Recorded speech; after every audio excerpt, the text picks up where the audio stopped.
Does your WordPress dashboard feel like a jungle of plugins? Too many plugins can slow down your site, cause conflicts, and even lead to security risks. But how do you clean things up without breaking your website? In this video, we'll show you how to manage plugins the smart way without a headache.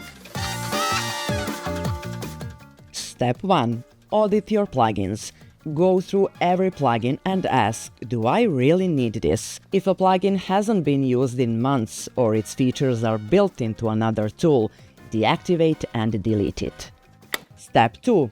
Avoid plugin overlap. Sometimes multiple plugins do the same thing, like SEO or caching.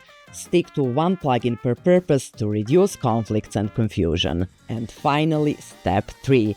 Choose quality over quantity. It's better to have 10 solid, well-supported plugins than 30 random ones. Always check reviews, updates, and developer support before installing something new. So, to sum up, audit regularly, avoid overlap, and pick quality tools. Your WordPress site and your sanity will thank you. For more WordPress management tips and ways to make Amelia booking work better for you, don't forget to subscribe to our channel. See you next time!